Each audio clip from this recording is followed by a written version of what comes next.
Here by momox in Lichtenberg. A warm welcome to this premiere, this 10th event in our event series, because this is going to be a bilingual experiment, so to speak. We are going to have English inputs, we are going to have German inputs. My name is Isabel, I'm a member of the managing board at Cradle to Cradle NGO. And I'm your host this warm evening in Lichtenberg.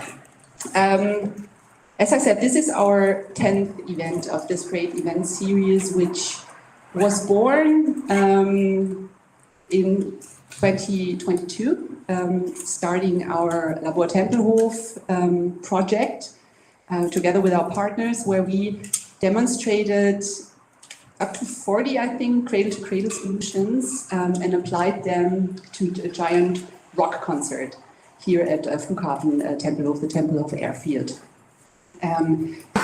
With bands called Die Ärzte and die Toten Hosen. I guess that most of you knows either one of them. And we thought, why just stop there? We need to talk about those cases. We need to talk about the experiences we had, and we need to apply them and scale them on an urban level, which we are trying to do with this event series. And this is also why today's topic is plastics and packaging, because we were having a lot of discussions about how to provide sustainable, circular, cradle-to-cradle packaging for the packaging needed at the concerts, for example. We experimented with innovative new materials that could substitute plastics, traditional plastics made out of crude oil in some scenarios at least. So that's what we are going to talk about. How can we apply the cradle-to-cradle concept to the world of plastics and packaging? Momox here will also have something to tell about that, because they sell and resell stuff which needs packaging. It's quite logical. So thank you first and foremost, Momox, for having us here, for giving us the possibility to have this event in your building here. We are going to start as well with Momox, with the CEO Heiner Kroke, who will join me here on stage in a few seconds. We will have a brief introduction from Tim Jansen, our co-founder, who will explain the concept of cradle to cradle, which is like the ongoing theme throughout all of these events. And then we have 4 great practical insights from Sean Smith from Momox, Alexander von Niesen from Chokal, Ole Schapen from Vital, and Isabel Thoma from Traceless Materials. And we also do have some political perspectives, namely Martin Schäfer, the district mayor here in Lichtenberg, and Tamara Lüdke, member of the House of Representatives here. Without much further ado, Heiner, please, the stage is yours.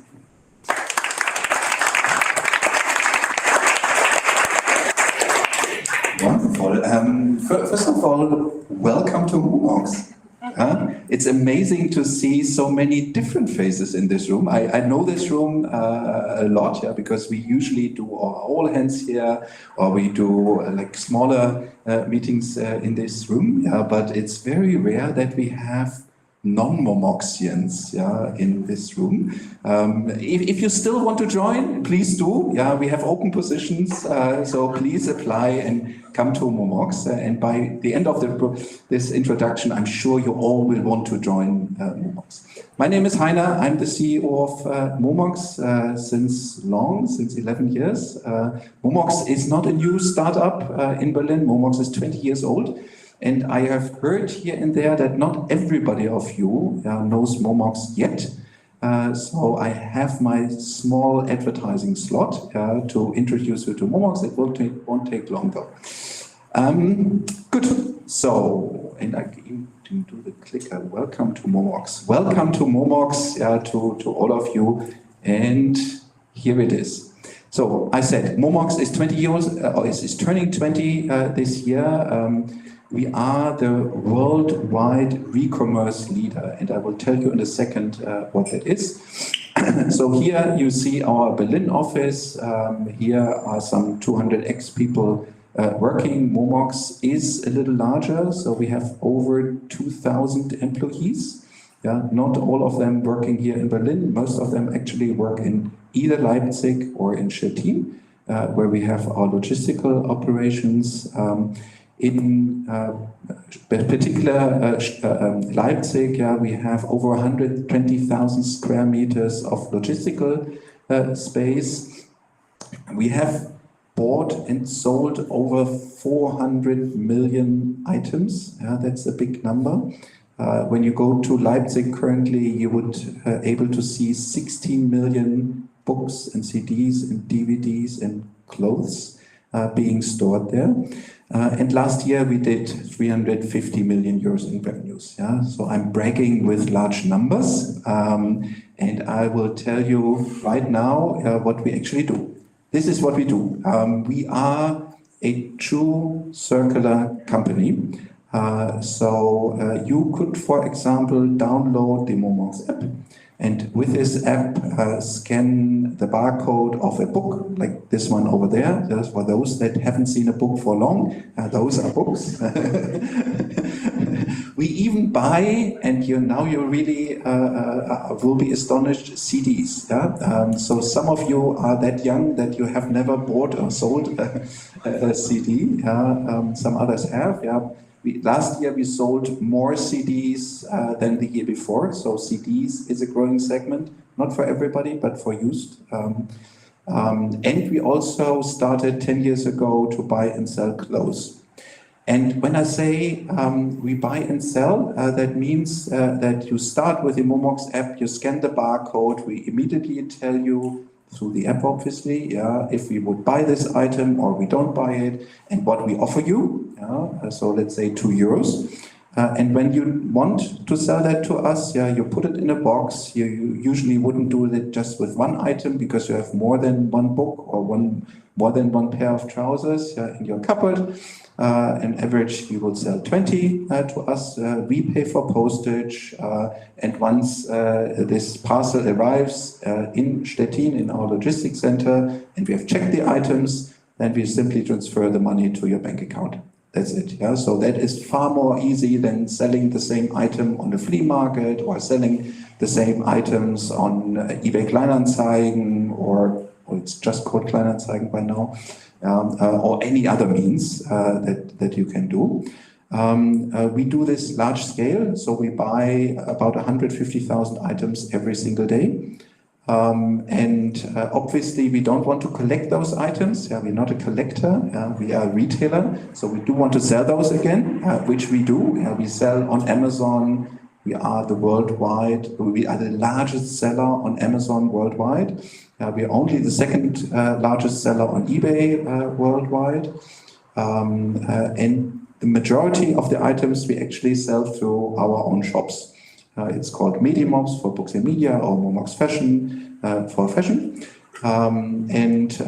Then we, if you like, to close that circle. So we always buy secondhand from private people. We store them, and after a while we sell to private people again. So that is a true circular model through which we give people access to second-hand product. So sustainability always was the core of momox, and when often we speak about sustainability, people think about fossil fuels, or many other things. Not many people know that there are many sectors that contribute a lot more not contribute a lot more, but contribute also significantly to greenhouse gas emissions. For example, the fashion industry overall contributes 10% to worldwide greenhouse gas emissions. One can avoid a lot of those emissions if one would not buy new every single time, but buy used, because that product was already produced and has already occurred all those greenhouse gas emissions. And very often there is a remaining lifetime that one could utilize. 57% of greenhouse gas emissions could be avoided if we would buy just used product. And obviously, momox is doing though. So last year, we have avoided 52,000 tons of greenhouse gas emissions, but just buying and selling those 20 million items that we have bought and sold last year. And now you could say it's actually not momox, who is avoiding those greenhouse gas emissions, but it's our buyers and sellers. Very right, but also momox is trying to become a bit more sustainable every single year. So a couple of years back, we started by first of all calculating the own emissions of momox, and then secondly launching also every single year projects to reduce those emissions. And you see here that in the year 2020 we had own emissions of 26,000 tons. In the year 23, so 3 years later, although we were growing, we actually reduced our emissions. And most of those emissions are actually not in scope 1 or 2, but actually in scope 3. So if you like, where we can influence a little bit less, because those are emissions of partners that we use.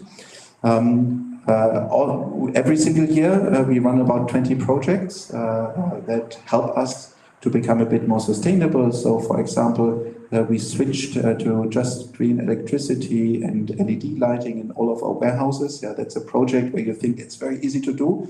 In reality, it's very hard, which avoided some 1,200 tons, or we ship with DHL or Green, which avoids some 3,500 tons, or we increased the percentage of recycled materials, which reduced just a few hundred tons of CO2. And we continue, and Sean will speak about this, our logistics setup, so that we become there a bit more sustainable every single year. And with this long advertising slot, I'm already done. I wish you a great event, and I hand over to, I'm not sure. Martin Schäfer. To Martin Schäfer, yes.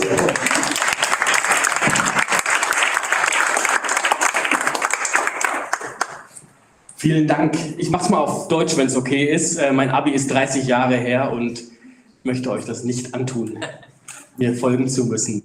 Ich freue mich aber, alle hier in Lichtenberg begrüßen zu können. Ich glaube, es sind einige auch heute hier, die nicht hier arbeiten oder aus Lichtenberg kommen, sondern mit dabei sind bei der Tour durch die 12 Bezirke. Jetzt als 10. endlich im schönsten Bezirk Berlins. Das hättet ihr am Anfang haben können, jetzt habt ihr es am Ende. Aber es ist ja auch völlig in Ordnung. Wir freuen uns sehr über diese Veranstaltung auch hier. Und ich habe schon 1, 2 Gespräche gerade führen können, dass wir tatsächlich als Bezirksamt uns auch auf den Weg machen. Natürlich auf einem ganz, ganz anderen Level. Aber ja, auch wir als Bezirksamt, nicht nur in unseren internationalen Kontakten, die wir haben, und wir haben Kontakte in den sogenannten globalen Süden, nach Mosambik und nach Vietnam. Es ist uns sehr, sehr kostbar und wichtig, dort auch tatsächlich intensive, gute Zusammenarbeit zu leisten. Auch in unserer eigenen Arbeit tatsächlich zu schauen, wo können wir diesen ganzen Prozess einer Fair-Trade-Community oder tatsächlich CO2-neutraler zu werden, kommunalpolitische Entwicklungshilfe vor Ort auch zu gestalten. Das sind gerade Baustellen, in denen wir stecken. Wir stecken da noch in den Kinderschuhen, das muss ich sagen, aber wir gehen los. Und wir haben gute Partnerinnen und Partner, die uns auf diesem Weg begleiten. Und deshalb ist es, glaube ich, auch ein sehr kostbares Element, dass ihr durch alle 12 Bezirke gehen wollt und auch die politischen Kontakte für eure Vision für diese Stadt oder für diese Welt auch mit den Menschen teilen möchtet. Wir Politikerinnen und Politiker, ich freue mich, dass Tamara Lüttke auch nachher das Schlusswort haben wird. Da bin ich dann schon weg. Ich muss noch in den Kulturausschuss. Wir tun uns ein bisschen schwer mit den ganz, ganz vielen NGOs, die es so gibt. Und gar nicht also jetzt auf einer emotionalen Ebene, sondern tatsächlich die Verwaltungsarbeit frisst uns so auf. Es ist so viel an Dienstleistungen für die Menschen in unserem Bezirk zu tun, dass der Kontakt zu den NGOs nicht Priorität Nummer 1 ist. Und deshalb ist es wichtig, dass für die NGOs der Kontakt zur Politik immer mehr Priorität 1 wird und dass ihr auch sagt, wir müssen mit euch ins Gespräch kommen. Wir brauchen euch bei unseren Veranstaltungen, wir brauchen euch für unsere Diskussion, für unsere Entscheidungsprozesse. Prozesse. Und deshalb ist es keine Selbstverständlichkeit, aber ich habe mich wirklich total gefreut über die E-Mail, die mich dann erreicht hat, dass das dann auch dieser Weg der Kommunikation ist. Und ich glaube, das ist der Gedankenanstoß, den wir auch brauchen, dass wir tatsächlich in diese Welt stärker eintauchen und nicht meinen, wir könnten das alles alleine. Wir brauchen die vielen Partnerinnen und Partner, so wie ihr sie ja auch braucht, auf dem Weg zu eurer Vision. Amtssprache ist Deutsch, deshalb rede ich auch in Deutsch, obwohl ich mich sehr gefreut hätte über die Übersetzung der Toten Hosen und der Ärzte ins Englische. Das wäre, weiß nicht, ob die sich auch so identifizieren. Mit der Amtssprache Deutsch drücken wir aber auch schon ein Selbstverständnis aus. Und das ist natürlich ein exklusives. Und ich glaube, diese Themen, auch gerade in Kontakt zu freien Trägern, NGOs, wer auch immer auf diesem Markt aktuell unterwegs ist, braucht ein inklusives Verständnis bei dieser Thematik, ein viel weltoffeneres, ein viel pragmatischeres. Das ist uns nicht so in die Wiege gelegt. In einer Zeit, wo sich viel verändern muss und sich auch unfassbar viel verändert und Menschen auch nicht immer mitkommen bei der Veränderung, gibt es eine stabile Konstante in Deutschland und das ist die Verwaltung. Wir verändern uns kaum. Und das ist für Menschen oft ein Anker in dieser Zeit, wo alles sich verändert. Wir müssen aber genau in diese fluide Entwicklung hineinkommen, die tatsächlich NGOs und andere viel, viel stärker in die Wiege gelegt bekommen haben. In die Wiege gelegt, ja. Und da sind wir ja beim Thema. Und unsere Wiege ist vielleicht eine andere. Und wir müssen auch da wieder neu lernen, eine Wiedergeburt auch hinzubekommen und in den vielen Dingen, die uns auffressen, die uns beschäftigen, tagtäglich den Blick nicht zu verlieren für das große Ganze.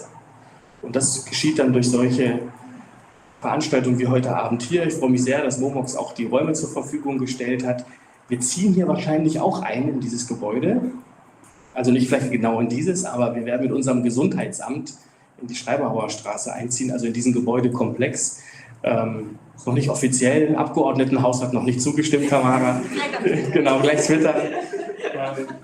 Ich freue mich, dass momox die Räume hier zur Verfügung stellt, weil das natürlich auch dann gute kreative Orte sind, um miteinander in den Austausch zu kommen und miteinander zu diskutieren und kreativ zu werden.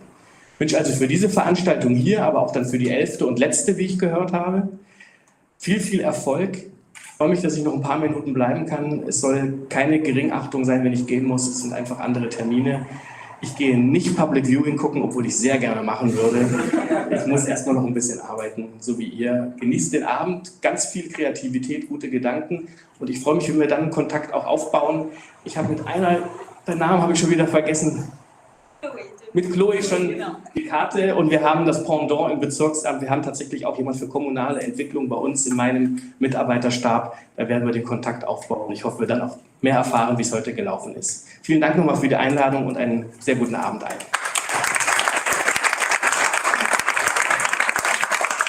Vielen herzlichen Dank, Martin Schäfer. Wir sind ja auch nicht weit, quasi Landesgrenze Friedrichshain-Prenzlauer Berg. Wir sind ganz pflegeleicht, wir kommen sehr gerne auf euch in der Politik zu und haben Lösungen, an denen man sich orientieren kann. Thank you very much. Well, next on our agenda is a brief deep dive into Cradle to Cradle as a concept, as a school of thought, what has Cradle to Cradle design principles to do with our approach towards a circular economy. This is Tim, one of our CEOs and co-founder of our organization. Go ahead. Thank you very much, Isabel. Hey guys, I'm really happy to be here, and thanks again to momox, a great partner. We know each other for some time now, and you contribute to our work, and so we contribute in a bit, in a way with this type of event, and we could start great discussions, I think, this afternoon. I have the chance to briefly talk about the topic and just to introduce everyone who's in the room to what we discuss under the principles of Cradle to Cradle. And just to make you aware of this, for an example, just yesterday we were sitting together with many other stakeholders from the general field of circular economy at the Bertelsmann Foundation. And from one day to the other, for 12 years now, we regularly find out that there is different perspectives and different perception to those principles. Some call it cradle to cradle, others call it circular economy, and some others talk about circularity or zirkuläre Wertschöpfung. So there's so many abbreviations and phrases and terms about this that from time to time it's just great to define what we mean when we talk about cradle to cradle, because leaving a big and beneficial footprint, positiver Fußabdruck, that's something some people, they get, some even get angry about this, because from a sustainability standpoint, we are used to reduce our footprints, right? And this is something that Heiner mentioned, and this is right, and this is great that momox is contributing to lowering this footprint, because right now there's a lot of things going on out there that do harm actually to us human beings, because the way we live is on the basis of resources, and so we lose valuable resources and we emit CO2. So there's a climate emergency we are facing, and with cradle to cradle, what we try to do is, stop working or running this linear economy that takes materials to the dump, to the waste, that we create waste. That's something you won't find in nature, that's man-made. And coming to plastics, that's something most of, I think, people in many countries nowadays, they realize that by design we do wrong. There's products that we litter, that we see in oceans, for example. There's actually some spots in the Pacific Ocean, in the Atlantic Ocean, actually in the Atlantic and the Pacific, doesn't matter, where you find up to 8 times more microplastic than plankton. So just as an example, the plastic littering shows that we have a huge problem, and so we do have a huge problem by emitting so much carbon dioxide. So in recent studies, it's shown that by establishing a circular economy, this will directly contribute to the climate mitigation efforts we do. Because by, as Heiner said, not producing new products, but circulating, reusing, repairing, but also by means of redesigning products from the very beginning in a cradle-to-cradle way, that it's easier to recycle and that it's easier that they are really capable, that they are made to be used again, that we can recycle in a closed loop scenario, and that's contributing for up to 45% of the calculated CO2 emissions product-wise, which is not energy-wise. So there is two sides of the same medal, that we establish climate mitigation as well as a circular economy that leads to the same goal, saving probably not the planet, because it's not too much about the planet, but saving what's valuable for us and other living species, because that's where we live. There's only one planet where we are able to live on right now. So it's rather not saving the planet, but saving our own asses, probably, so to say, because we aren't capable in doing it anywhere else. And saving this is changing in a way that we define quality, and recycling any sort of plastics isn't an option, because we know that there is plenty of toxic chemicals and materials out there. So in a sense, in some ways, we need to phase out on the one hand, and we need to redesign on the other hand. So cradle to cradle is really about bringing quality to the table. That's something we've been discussing for years. Of course, we discussed it yesterday at Bertelsmann Stiftung, because there's many people, they have different visions about circular economy, and with cradle to cradle, what we really have in core with our mindset is shifting from pest to contributor, from cradle to grave to cradle to cradle. So how to bring something positive to the table, and to not just reduce negative, footprints and being more efficient, but being effective and bringing a beneficial footprint that's just different and not less bad, but really good to the table, because we think we have actually ants are 4 times more the biomass of us human beings compared. It's really not about the quantity of us human beings on the planet.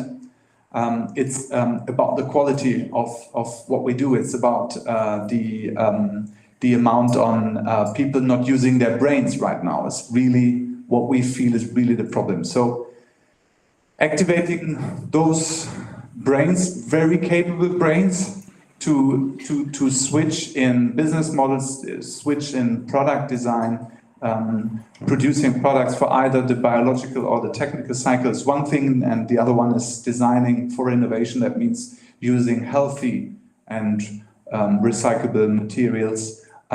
There's no free-off scenario. We need to define what's in the products. That's something many people still need to find out. When we talk to companies, in many cases, they really don't know. They start to investigate the supply chain because they don't really know what they get, in a sense, from BASF or Bayer. So they need to find out. We need to have clarity and we need to have quality in our supply chains. And we need to question and differentiate what's efficiency and energy efficiency and resource efficiency matters, and how can we reach effectiveness, because doing less harm is not changing or switching the system to the better. And that's something that's been out there for 20 or 30 years, and we've come far by sustainability, reducing our footprints. But in many cases, we need to generally shift from linear to circular, and that's not, we can't establish those systems by just, staying there with the same strategies. We need to change. We need to change our business models. In a sense, in the future, we might not own stuff. We probably just use it. We establish digitalization to that because we need to know what's in the products. So that's something heavily discussed on a global level at ISO, at DIN. What's the standard for digital passports that show what's in the product, what's in the building. And it's about quantities and qualities, of course, when it comes to digitalization. You could rather buy 1 ton of jeans on the market, but you really don't know what's the quality of the jeans, what's inside, what's about the dyes, what about the knitting. Reverse logistics, that's something, of course, momox is far ahead. But creating those new markets, closing the loop. We talk much about redesigning products, but taking the loop to the very end, really closing it, it takes reverse logistics systems, and we're not yet able, and we haven't discussed that to the very end in society, what that really means. If we want to get all the things we use and like after use back, some companies are heavily engaged. momox is one of the front runners, and I think there's much more to come. And just as a glance, what still needs to be discussed here. So as you might guess, there's been developments from sustainability to the circular economy. I would say that we could fuel up or power the circular economy with a cradle-to-cradle design principle in its core, because we need to answer the question, how can we bring that to action? Because the circular economy is probably the political goal or the direction we face, but how to bring that to action, I think that's where cradle-to-cradle really is an asset by practice, because what we see is that there's a high responsibility for producers and innovators, and they like it and they want to go for it. And I think that's the best thing with a circular economy in cradle to cradle, that there is people involved that push innovation into the market. And we pretty believe that on the one hand, consumers need to know about that, even though we can't put the blame on them. And so I think in politics, as well as from the innovator side, there is so much power and so many advantages in the future market developments, and that there's hundreds of companies nowadays applying cradle-to-cradle principles to some or all of their product lines, and this is extending, and there's a certification that is measuring how cradle-to-cradle is applied, and unfortunately, because we'd like to see actually more competition in that, unfortunately there's only the C2C certification to really measure circular design right now. Even the Umwelt I think it was last year, they had a call out, guys, could anyone come up with a measurement? I think nobody actually was able or interested in doing so, because it's a tough business. Ourselves, we are not doing the certification, and for us it's not the primary goal, but it's really important that it is there, and it really shows that for some companies it's just hard to reach, and still there's only one certificate on the market. And to just close, as a brief introduction to what circular economy, and especially cradle-to-cradle and the cradle-to-cradle school of thought is, looking onto this positively, redesigning products from the very beginning. What we do as a NGO is with around 40 colleagues in our team and 1,000 volunteers in Germany, Austria, and Switzerland. We do education, establishing networks, and do practical implementation projects. And what I just wanted to share with you on some few pictures here, and that was the reason why we've started with this wonderful events in all districts in Berlin, on the basis of our laboratory projects that might be described as action-based campaigns. In 2018, we did the C2C lab project in Prenzlauer Berg, on this beautiful premise here, 400 square meters, Plattenbau in Prenzlauer Berg. We've did that project together with 50 partners from construction to show how to integrate circular economy and cradle-to-cradle principles to an existing building. There was something totally brand new in the years 2018, and it became some of the leading questions. How can we reuse existing building structures and those carbon which is in the structure itself, rather than demolish and rebuild?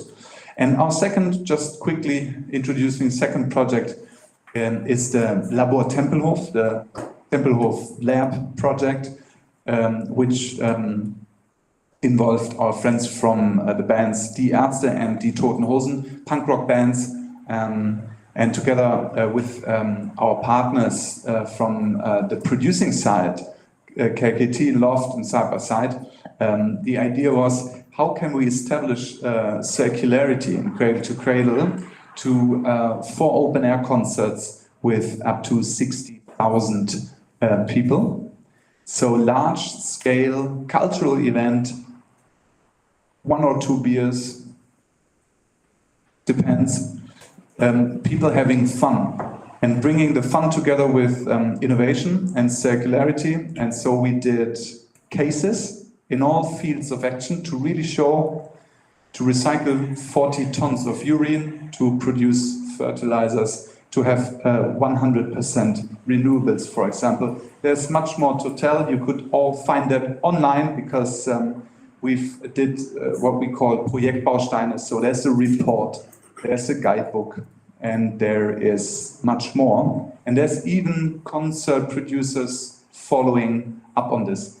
I think, to close, this is something we are in our very core working for most of the time, that we could engage and help and motivate and inspire people to join the revolution. And those that have joined already, they've been enthusiastic for 20 or 30 years now. And what we need now is to make those innovations and together with those innovators make all this mainstream. So thanks for being here, and thanks for showing great best practices and engaging in the discussion how we can make this the new normal. Thank you very much.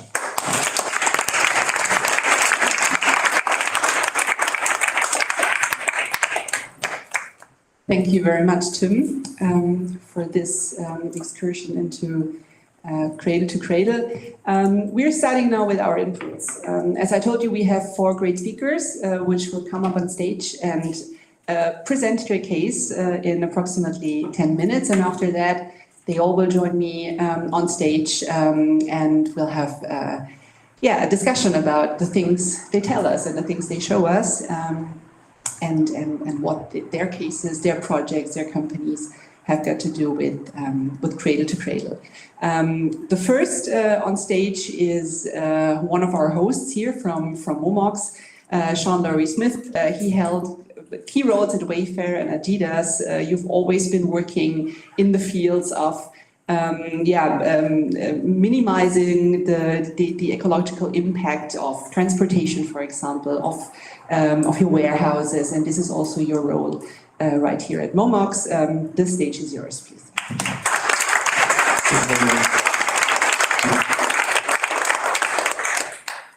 So thank you, Isabella. Thank you, Tim. Thank you, Dr. Schäfer, for being here, and thank you, Heine, for the opening words. I'm going to run you through a bit of what we're doing at momox. As our CEO, Heine, has previously said, we are the largest retailer on Amazon and the second largest on eBay. So we have a responsibility and our goal to keep items in the economy rather than ending up in warehousing. Wrong direction. Yeah. So let's get into us as an industry overall. We see more or less we are not the only large retailer who holds sustainability and holds recycling and packaging in high regards. Some larger retailers, such as Amazon and Zalando, have created some very hard concrete numbers, i.e. Auto Group also has done 100% sustainable packaging in 2023. And we, as we said, feel a very large responsibility in terms of what we've done to lower our footprint and to lower our emissions. So the momox journey did not start in 2020, but it started 20 years ago, as Heiner said. But in 2020, we started our journey really with sustainability enhanced. So that means we started our first carbon emissions reporting in 2020. And there we had roughly 10% of our packaging and our items were recyclable or recycled. In 2022, we made a step to transition, as Heine has also mentioned, to 100% recycled cardboard. And we also implemented internally reusable packaging. So as Heine said, we have 3 warehouses, and one of them, I'm not going to bore you with the logistics, is that we have inter-warehouse shuttles. And to reduce our footprint, what we decided was to implement these reusable plastic totes in order to reduce our footprint overall emissions and keep items going sustainably, more or less. In 2024, we're currently optimizing our packaging size and use.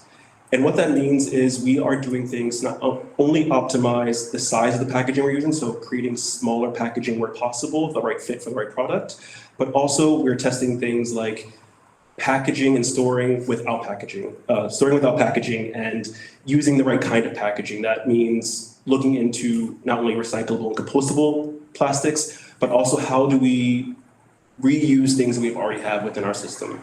And our goal by 2030 is 100% recycled material, including what is an EU regulation for 10% multi-use or multi-way packaging. So to take a deeper look at what has happened at momox, our development over the last few years is we see a peak in 2021 of our emissions. So what happened? As Heiner said, we have 3 scopes. We have Scope 1, which is heating, Scope 2, which was electricity, and Scope 3, which is where our largest contributor is, which is general ops. So in 2020, we more or less started with roughly 26,000 tons CO2 emission. It peaked in 2021, and we've done things to reduce our overall footprint by by introducing 100% renewable electricity, by changing our packaging, by consolidating our shipments, by switching to more recycled materials. So even though our revenue has increased to 350 million euros last year in 2023, we see that in terms of tons of CO2 produced, on a yearly basis has actually decreased by 30% from 2020, which for us means that we're doing the right thing and we continue to try to drive this even further. A deeper look into our mix, right? Because we're talking about packaging, we're talking about circular economy, we're talking about us as a retailer and our responsibility. We have over 1,000 tons of CO2 produced last year. This year, we're on track to reduce that. Roughly 80% of that was from recycled materials. Where do we see the biggest impact right now? It's actually lying inside of recycled plastic, which has a lower carbon emission footprint for each product produced.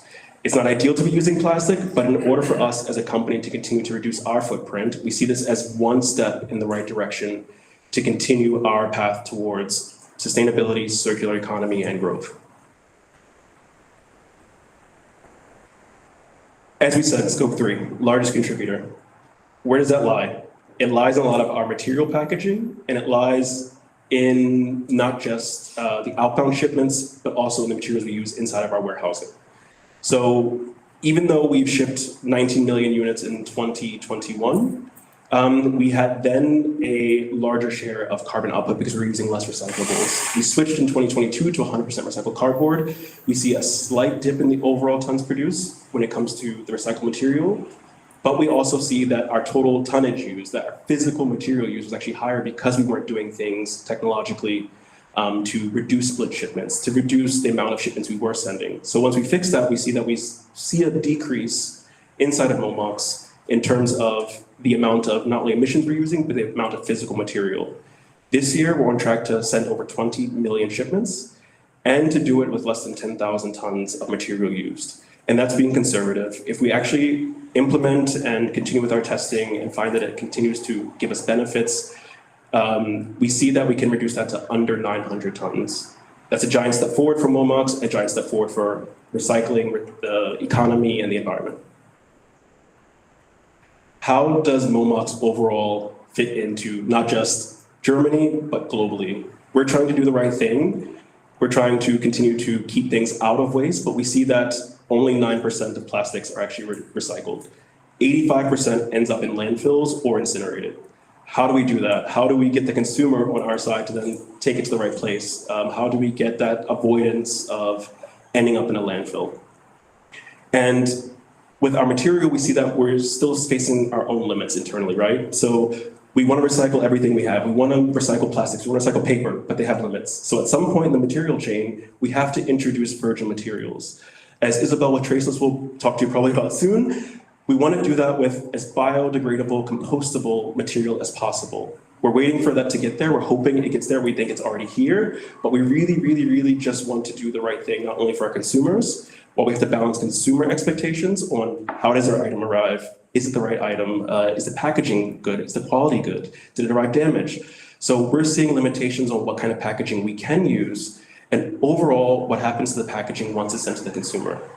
Now, the momox goal of 100% recycled material is not just 100% recycled material and 10% reusable material, but also that this 10% multi-use material is 100% recyclable, or in cradle to cradle, that its end of use is done correctly, that it's not ending up in a landfill. And within the EU regulations, we're not just looking at 10% to be our goal. That's just what we want to make sure that we're consistently hitting by 2030. We already do plan on doing some tests in the next 12 months to test multi-use packaging. And there we do see some challenges. At my time at Adidas, at my time at Wayfair, we've tried other ways of multi-use packaging, which I'll go into in a second. But we do see some of the areas that we really can influence here, as mentioned, reducing our plastic use in terms of storing items. At Adidas, what I tested was, how can we not package each individual sock in plastic? A simple thing, but you save tons of plastic in not doing that, right? And we see that we can still get to the consumer a packaged, quality, deliverable item with less packaging. So speaking of packaging and multi-use packaging, I will not go into too many of the specifics around the tech, but we have looked into and we are planning on testing this. One of the things we really want to implement in the next 12 months or test in the next 12 months is multi-use packaging for our outbound shipments. What does that look like? It means we have an item or a piece of cartonnage that can be used up to 50 cycles, outbound, inbound. We see that as a major leverage for our footprint and to reduce our overall footprint. And we do see that these items typically are made of recyclable material, whether they're compostable at the end or they are biodegradable. We do know that somehow we hope to keep tracking of it and we hope that it does end up, and we do plan on putting steps in place to make sure that it ends up being disposed of properly, whether that is a technical biodegradable facility or compostable facility, etc. Again, the pros of this: per use, lower costs. Great win for momox, great win for the consumer. It does meet the EU packaging directive for 2030, which we are stringently trying to get ahead of, as well as to test for our own good as a secondhand e-commerce provider. And the overall emissions reduced from it not only support our goal, but are a crucial step in meeting our goal. Now the cons. Testing this at other places, we see that the model in which these multi-use packaging are given to consumers is usually based on website choice, which means a consumer goes, they either have to put a deposit down, or if you go to a restaurant, you buy a multi-use container, you have to put a deposit down, and then it's on the consumer to bring it back, right? It's on the consumer to either schedule a pickup, schedule a collection, take it back to a drop-off point. The network for these drop-off points right now are one of our biggest inhibitors to actually testing it, is that we don't have a large selection of places to actually take it back to the consumer.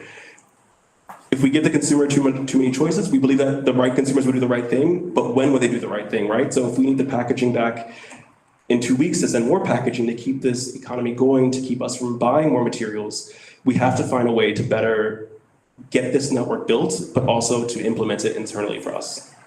So as we continue to look for different technologies here at momox to reduce our overall footprint, to increase our sustainable packaging, to increase our deliverables in terms of our mission and our goal to, reduce waste one secondhand item at a time, we also hope to do that with one secondhand packaging container at a time, with less plastics.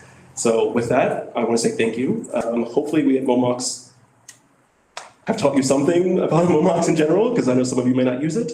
And with that, I would like to hand over to our next guest, and I believe it's Isabel.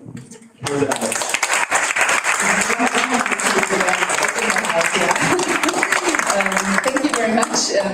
So if we do and you have any further questions, you will be able to answer them later in the session, which of course will also be open to questions from the audience. But yeah, let's come to the next speaker, who's a mechanical engineer and has roughly 25 years of experience as an entrepreneur and as a CEO, is very committed to sustainability and the circular economy, pretty much likes what we are doing as an NGO, likes the concept of cradle to cradle. And what he is doing exactly, he's going to tell us right now. Welcome Alexander von Niesen, the CEO of Chocal Sustainable Packaging.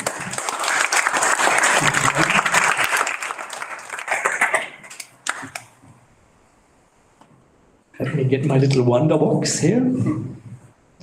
Yes, thank you very much. Welcome also from my side. My name is Alexander von Niesen, and it's a pleasure to introduce you to our vision. Yes, and our vision is a world without plastic waste, or maybe even better, a world without waste. But let's focus the plastic as a first item. So what about Chocal? We make packagings made from various sustainable materials. We make packaging machines and supply also finished packagings. We are an established machine manufacturer, machine engineer, machine building company. And our dream was that our packagings, which we are doing traditionally with our packaging machines, can be more sustainable. And so we have developed a system where we can pack products from various industries ranging from cosmetics, foods, drugstore products, electronics, toys, and much more. One could say everything which is consisting of formed packaging can be packed with our machines and with our technology. So before we go more into detail, let's focus on a problem we already heard also from momox. Yes, recycling is nice, but yes, we focus on it. It's good to keep the CO2 where it is, to recycle products, but what about the mismanaged value streams? So if you do nothing about mismanaged waste value streams, then the problem will get bigger and bigger. So the garbage patches, let's name Pacific garbage patch as one of more, it is growing and will grow. And if we do nothing, by 2040, it will be almost double. So it will double with all the greenhouse emissions, and they could also increase by 67%. And what about all these plastics which are circulating in the environment? So everybody knows about microplastics. And of course, we are also thinking about all the negative effects microplastics has on our health, in our environment. And lots of influences are caused by these microplastics. And of course, we already don't know what these influences are in total, but for one thing, we are sure they are not good. So there is a global solution in our perspective. And we say packaging should be first made of natural, sustainable materials, but then second, they should be both. They should be recyclable, and at the same time, they should be compostable. So talking to cradle or talking in cradle aspects, we always focus on two sides. So we focus on the technosphere cycle, so things to be recycled, packaging to be recycled, and at the same time the ecosphere loop, where from cradle to cradle the materials are dissolving back into nature. So next is, we want to use the sustainable materials, but we use them in minimal usage. So using the sustainable materials as minimal as possible. That's the next issue. And yes, it shall be recyclable and at the same time naturally compostable. And here you see a picture of things we are focusing on. If you look into the supermarkets, whether it is food or is it media market or whatever, you see all these formed packagings. Some are transparent, some are, yes, most of them are plastic, and we could address all of them. So we focus on molded packagings, formed packagings, you could say. And then we have one example. It's a tray. So you can think of all the products which are packed in trays. So usually, and now I go into my box here, get something. Usually you buy something like this. It's an outer cardboard packaging. And inside there is a product we want to buy, and it needs to be fixed, it needs to be stabilized. And here is an example of a razor. And usually that's a tray, and usually the tray is made of plastic. So we say this tray can be replaced by a paper tray. At some points, these kinds of trays are made from pulp.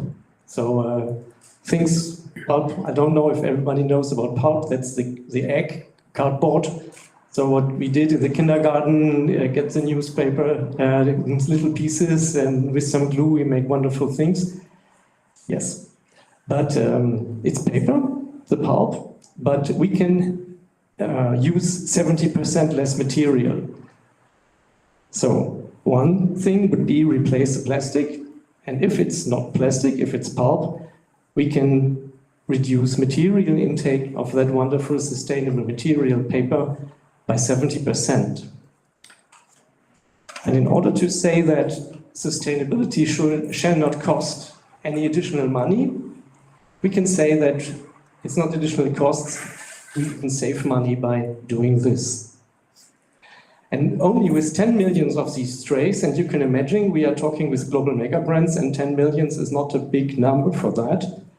We could save, in this example of 10 million trays, we can save 91 tons of material of paper.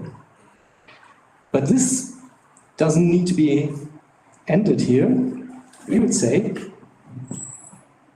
why use such a big cardboard for an outer secondary packaging? Why don't we pack something in contour shape? So we don't need a big box around a razor, don't we? So we can pack it in a contour, and that's the next step.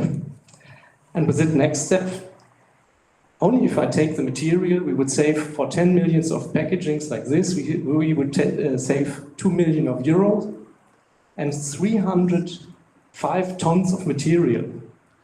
Think about all the trees which can grow when we use this. And of course, there are other examples like eyelids, so artificial eyelids. What is existing? Yeah, lots of things are existing, and this is also usually packed in plastic. Yeah? But we can also pack it in paper. And then, of course, when we talk about food, we can also take the paper.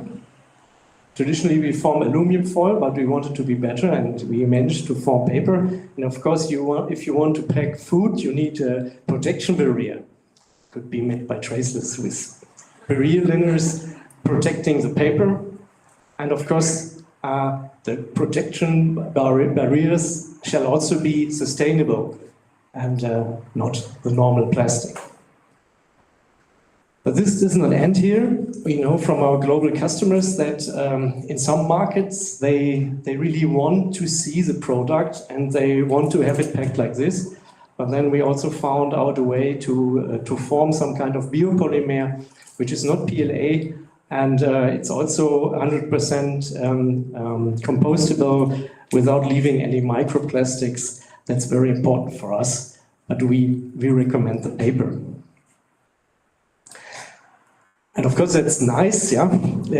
So last April, we have won from the Sustainable Packaging Coalition the Innovator Award, and we got the prize in New Orleans. And the interesting thing was, world trend #1 announced just before the award was given. It was shown that world #1 trend of packaging is paperization of everything. Okay, we just started here with the awards, and we also with our packaging machines. The machines themselves we also nominated for several awards. So of course, nice for marketing, but what is really touching us to have a leverage for a world without plastic waste, or maybe a world without waste. And so I'm looking very forward to a discussion afterwards, and thank you very much for your attention.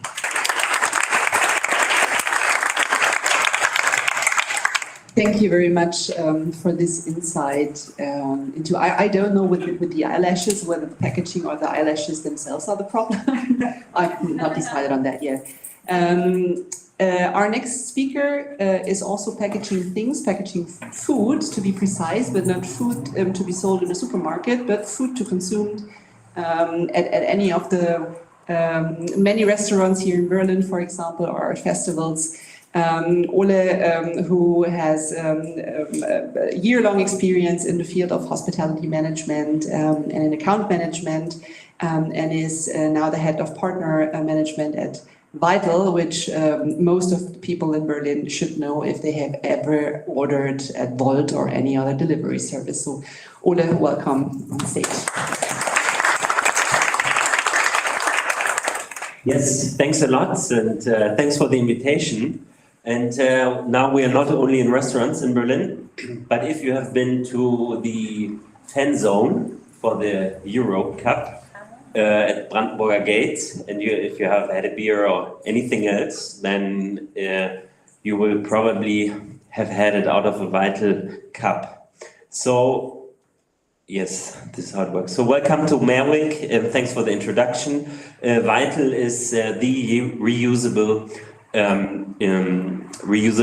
digital reusable system. We do not only operate in Germany, but so far in almost 17 countries. Most of the countries we operate ourselves. In some countries we run franchises, and we are the largest digital system for reusable food and drink packaging. So the big difference compared to most of the others in Germany is that we are completely free of deposit, and the system is run digitally and there is no deposit. As you know, Germans are crazy about their deposits. We have it everywhere. The German word is Pfand, yeah. But if you go anywhere, I think there's a few other countries that have fund or deposit. If you want to think the story globally, deposit doesn't work. So we had to come up with a different solution to make sure that we have a circular economy. So we work with an incentive to return our containers and cups, which we will look at in a bit. So we are a tech company, as I've mentioned, but on the B2B side, we also have a physical product, which you can see here. So we do not produce ourselves, but we have producers in Germany and in Europe that provide food and drink containers for us. So you can see we have standard bowls, sushi trays, pizza boxes, burger boxes, hot and cold consumption cups, and most of them are made of PP. The word is already difficult in German, but I tried it in English. It's polypropylene in German, and PP has an advantage. It can be shaped with very low temperatures, so we don't have high emissions producing these containers, and it's recyclable. We try to maintain the entire product line monomaterial, which means we try to not mix in any other plastic types. If you look at the sushi trays, for example, they have stainless steel. One of the cups has Triton, so they have different materials. But for recyclability, it's better to have a monomaterial, which is PP. And I will talk about recyclability in a bit. So actually, we have a huge line of physical products that we supply to the restaurants, canteens, and caterers that use our containers. But we actually say that we are still a tech company. So on the B2B side, we supply gastronomists with these containers. And then they can use them for their takeaway meals. And we will look at the digital system in a minute. We have around 7,500 partners, which are, as I said, restaurant canteens and caterers, and now a few partners in the events industry as well. Hopefully we will do the Tote Hosen and Ärztekonzert soon. Let's see. We are operating in 17 countries, and we have over 500,000 registered users, and almost 1 million containers brought into the system. And out of these 950,000 containers that we have brought into the system, we have generated 9 million cycles, which means 9 million used containers. You could also say 9 million avoided single-use packages. So how does the system work? You can imagine it as a library system. So in the library, you rent your book for free, and it stays for free for you as long as you return it on time. And this is the same way Vital works. It's completely free of charge for the end consumer. You go to your favorite restaurant in Berlin, you check out in our app where you have registered before, if your favorite restaurant participates, and then you pick up your food or your drink like you usually do, but instead of taking it in single use, you just ask them to have it packed in a Vital container. And then they do that, and then they scan the container onto your app account. So it's digitally registered that the containers are with you. And then you take it home and you consume it, and you have 14 days to return it free of charge. And for us, it's very important that it stays free of charge for the end consumer. If you don't return it within 14 days, then you pay a penalty, which you can see not many people do, because you see the return rate of these 950,000 containers that are in the system are on average 99.2%. So most of the containers are returned. So how do we earn money? Basically, is that we have a pay-per-use model for the gastronomists. So whenever they use a container, they pay on average 19 cents per used container. But they don't buy the containers. They don't have a monthly fee. For them, they can directly compare it with their single-use containers. So whenever they always run a hybrid system. There are very few restaurants in Berlin that only use our containers. Most of them have a shelf full of plastic or paper containers, and then a shelf full of our containers. And then whenever a guest asks for a container for a food in reusable containers, then they pay 19 cents per handed out containers, but at the same time they save probably more on single use. So we try to be not only the ecological solution, but also the economical better solution for the gastronomists. Yeah. As I said, there is no deposit, so you don't have the cash payment as a guest. We reach a return rate of over 99%. So we can basically prove that our little operation is, hopefully I don't get the terms wrong, but is basically a circular economy in itself. So basically we supply the container, the gastronomist uses it to pack the food. The end consumer takes it home, consumes the food, brings it back to the restaurant. They clean it and they bring it, and then they bring it back into the system. So the container always circles between the end consumer and any restaurant. So this is basically a circular economy in itself, and we are proud that we have basically created this circular economy where we are not where we want to be yet, is make it cradle to cradle. But we think that this is not our fault, because food grade RPP is not allowed to be used in the gastronomy anymore. So let me explain what this means.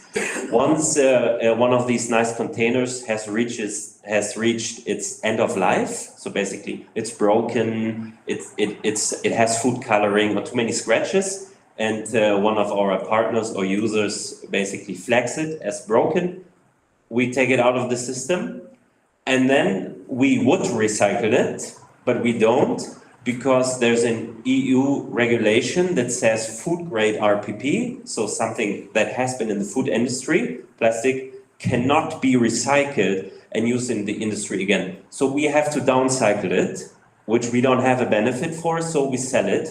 And then all the containers, the 1 million containers that we have in the system, the ones we have taken out, they become, I don't know, park bench, for example.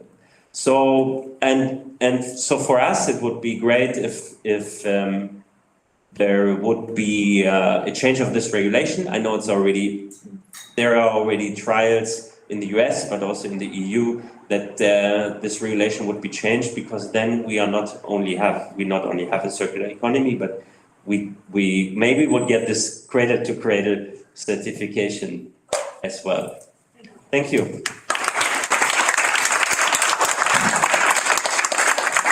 Thank you very much, Ole. I think we will be talking about regulation and what should be regulated and what not, also in our panel. Which brings me to our next and last speaker. She's an industrial designer and has worked for major European brands until she joined Traceless Materials, a bioeconomy startup in 2020. And she has a very, very good first name, Isabel Thoma, Head of Impact Communications and Design at Traceless Materials.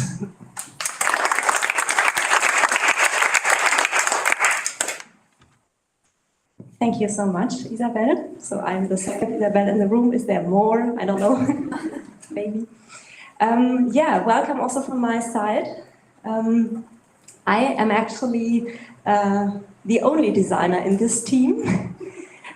This is a photo of our team at Traceless, which is about a year old. And I think we have already doubled. So this is roughly 30 people. And right now we are 52 employees already. So we are really quickly growing.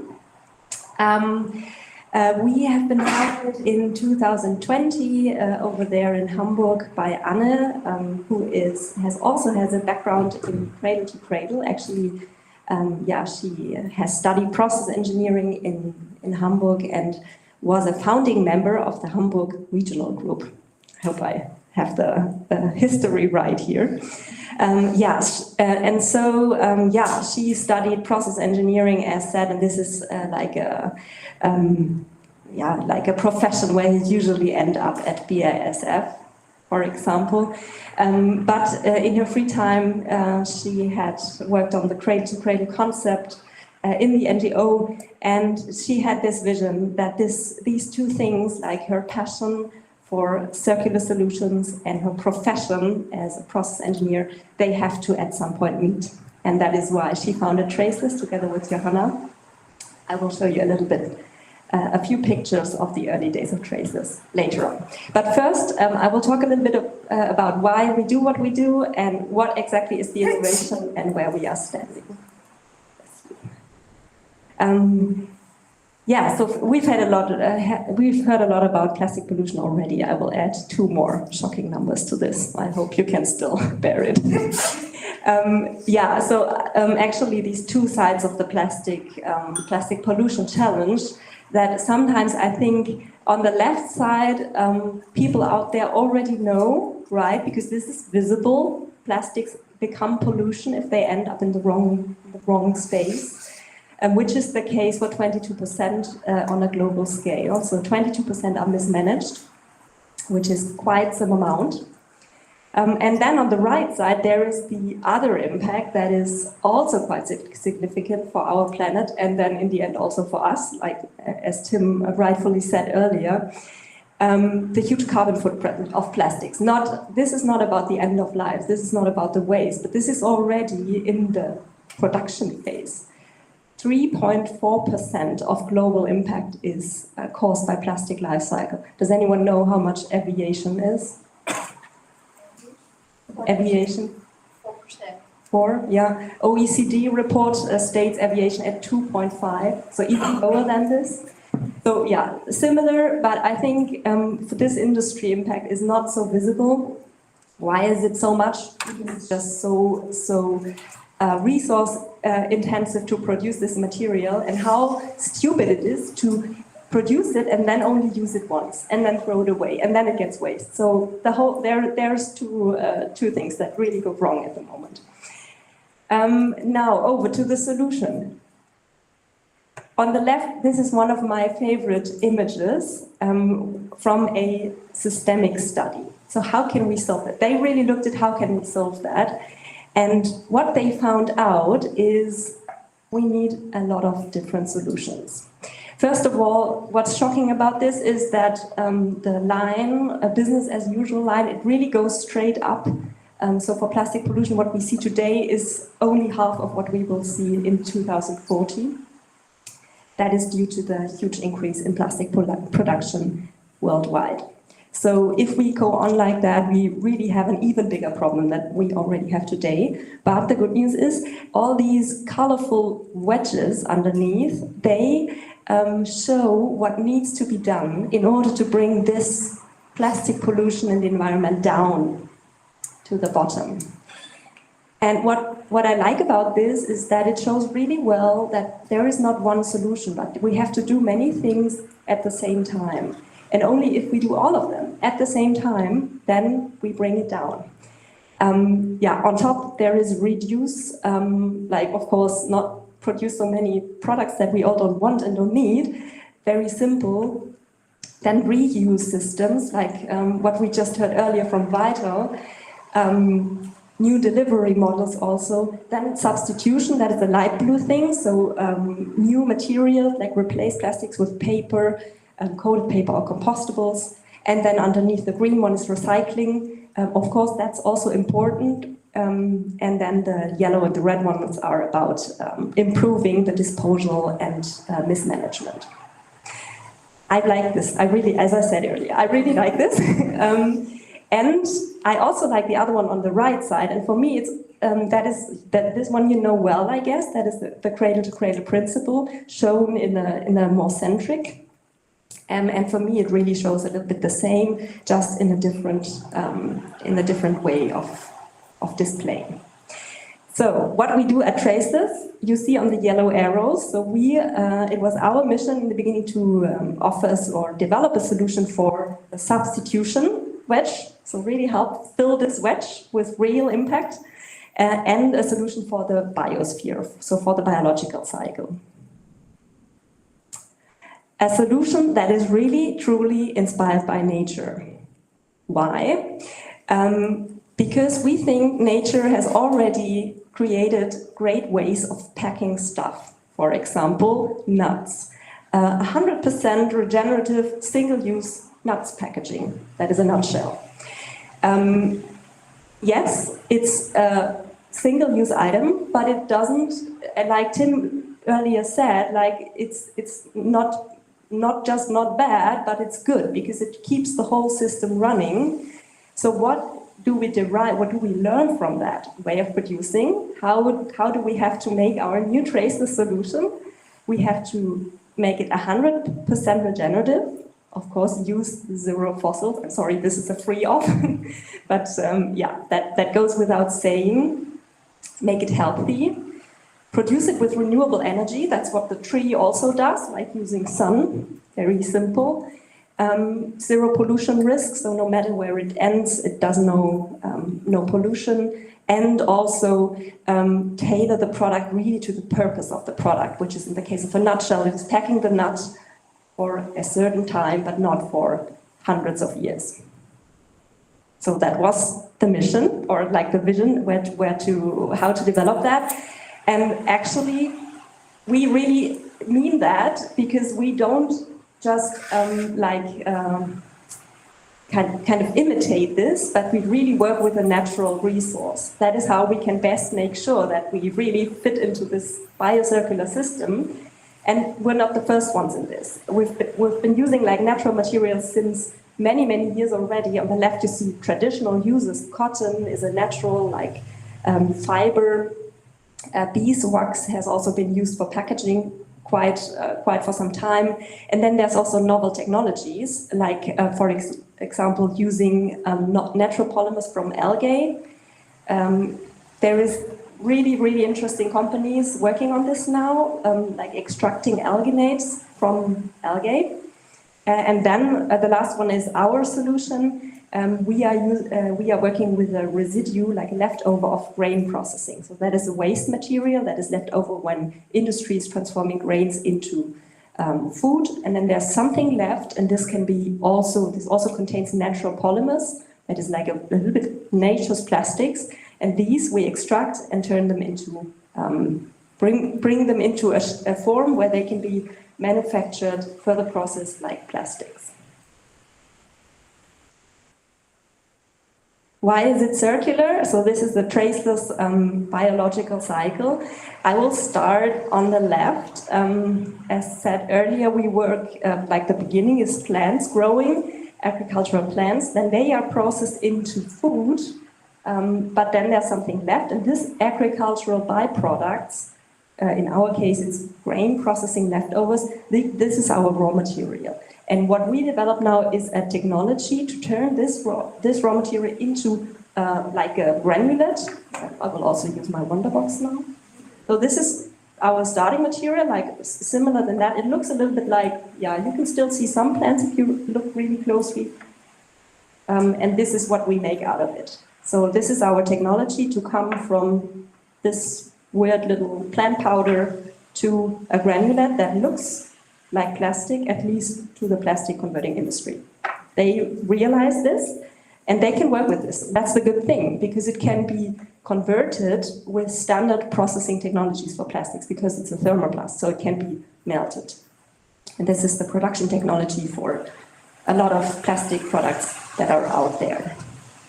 So then it gets converted into products. For example, this little fries fork, that is just produced with a standard injection molding machine. Yeah, we have made a new mold to have our logo on there, but we can also use a plastic mold. So really the machine the machine operator can really literally just pour this kind of granulate into the machine instead of plastic. Why is that important? Because it reduces the cost and the hurdles for the whole value chain to change their production. And what happens next after this product? Really depends on the product. Either it's home compostable, so it can be put on the home compost and decomposes within roughly 9 weeks. It can also be turned into biogas, that is anaerobic digestion. Then a little bit of the energy is used. Or in the case of many packaging applications, they need to go into the packaging collection because they are not allowed in the bio-waste. At the first moment, this sounds like a compromise. However, when you look at the closing of the biological cycle, it really doesn't make a big difference, because in all of these scenarios, the CO2 gets released into the atmosphere. So either in composting or in biogas generations, in all of these cases, the CO2 gets released. Side note, there is a few really cool ways of keeping the biogenic carbon inside, for example, by turning it into biochar, or, technically it can also be recycled, so you just melt it, but that is practically not feasible because we do not have a market share for that yet. So, as said earlier, the biospheric CO2 goes out into the atmosphere, which is not a bad thing because it's already been bound by the plant while growing, and this is what will happen again. So this is, at least in our interpretation, the biological cycle is closed in all scenarios, and as a consumer, you literally can't do anything wrong. All right, and we often get asked, especially by our B2B customers, why is it different to bioplastics? What kind of material is it? Yes, it is, because it's not a plastic. It's really a plant. There is only plant molecules in there. Typically, bioplastics are displayed on the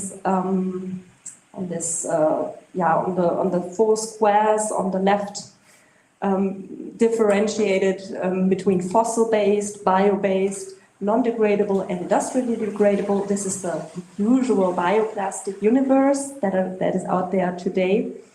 However, when you really look at the inspiration image in the beginning, really make it biocircular, then there's a little bit of compromise in there, still even in the upper right corner. And that's why we allowed ourselves to extend this graphic a little bit on the y-axis to work not just with biomass, but really with residues, making sure that there's no food conflict, and that there's also no deforestation. These products are today, they're made from wood, and wood, like trees, take quite a long time to grow, and then you eat your fries within I don't know how fast you are. I am really fast with fries. And it's so much more beneficial also from this point of view to use side streams. And then when it comes to the x-axis on the degradability, so on the compostability, it's also better compostable just because the nature knows already these molecules. And this is where this new universe opens up. We call them natural biomaterials. There's not really a specific name for them. Technically, it's natural polymers, but we know that especially for consumers, they find that sometimes a little bit complicated, this term, but this is what technically is in there. All right, and then now what can we do with that? The mission is really to replace all kinds of plastic that can not be recycled, so where all the other solutions, reuse, recycling, etc., are not a feasible solution or are simply not done in practice because someone in the value chain finds them too expensive or whatsoever. Hopefully, we will bring this down, but what we really foresee is that there's still a lot of these nitty-gritty plastic products out there that are not so easy to really bring them into other solutions. And there we say it is not, we can't be happy with just treating them as the leftover, but we really also want to make them circular. For example, what is it? Small packaging, small parts, flexibles, where recycling is at the moment not feasible. This is the case especially for film applications, but also for other small parts.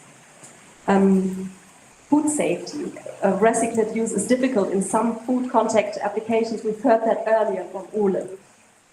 Yeah, small rigid products and especially also paper coatings where there is a lot of microplastic generation.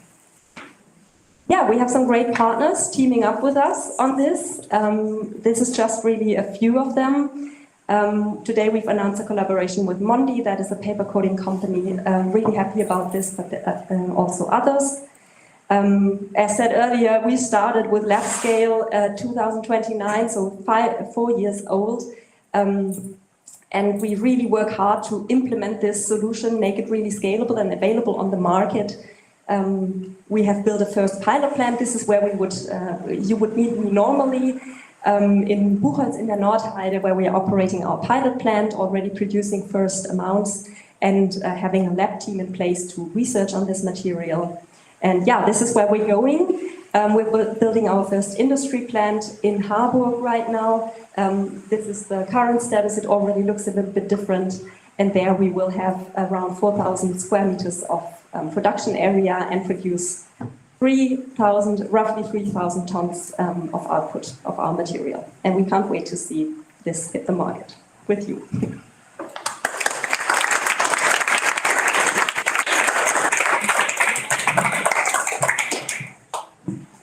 Thank you very much. We now have a brief activity plan for my dear colleagues from our projects department. Their physical activity for this afternoon, preparing our little stage for our discussion.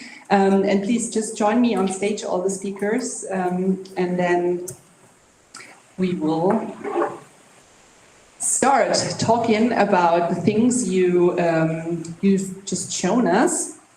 And I just want to remind the rest of you in the audience, you are very welcome to ask questions if you have any. Yeah, perfect.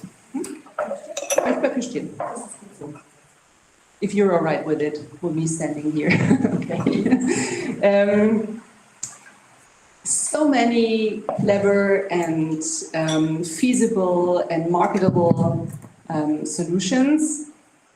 Why isn't the packaging industry in general already a cradle-to-cradle industry? That's one question I think maybe each one of you has an opinion about, because I'm wondering about that. We all heard your cases, we all heard the projects and the companies you're working for. We have the solutions. Why are we unable till now to scale them and to bring them further into your corresponding industries? Maybe Sean, you will start. Oh, I'm definitely the wrong person for producing the packaging, but from a business context, I can tell you one of the things that's a hindrance is the cost. People are about profit right now, and packaging is also about profit. And consumers also are hit when they have to pay more for something. And so combining what the three of these panelists are doing to help improve the circular economy, along with what momox is trying to do to remove items from the waste, is what we really need. So I think that's one thing, but I say the biggest hindrance has to be cost in general, from why we don't do things that we know are better for us. Maybe you're a good person to be next in line because you just showed us, yeah, that's not a reason at all. It's the contrary. Yes, it's cost, yes. And the amazing thing is with us, it's it must not only be costs, because with the replacement of pulp, for example, we save 50% costs because we save 70% material. But one has to consider these big brands we are talking with. And they have the director so-and-so and the director so-and-so and so on. It's complex organizations with several thousands of employees, and they need to agree, and they need to agree on a different marketing strategy for packaging a product. And I think that's the major issue, and it will come. But the consensus in the industry needs to be ramped up, and then I'm very sure that we will have these sustainable solutions for packaging. Thank you. I try to make my answer short. I could talk very long about this, but I always like to compare it to the plastic bag in the supermarket that got replaced by the paper bag, because there we had the same case. We had to basically convince both sides, B2B and B2C, and we are in the same business. We have to convince the operator. In our case, this is a very tricky part. We have to convince a restaurant owner to train their staff to a new solution. It doesn't matter if it's reusable, if it's digital or deposit. They have to run two systems, hybrid, single use and reuse. So there we have to change the behavior of the operator. At the same time, we have to change the behavior of the consumer with little resources for incentives. So most our main users are sustainability lovers, people that have an intrinsic motivation to change something, but we cannot do enough financial incentives yet to change their behavior. So on the one side, we have to change the consumer behavior and the behavior of our operator. And then we have, I would say, we have like the political situation in our case is, so we had a lot of hopes that there will be a nice single-use tax, which turned out to be not a single-use tax, but a Mehrwegangebotspflicht. So now every restaurant owner at least has to have a solution, which we think is okay. So again, it was nice advertising for us. The public was talking about it. But now we have the situation that the operators are forced to have a system in place.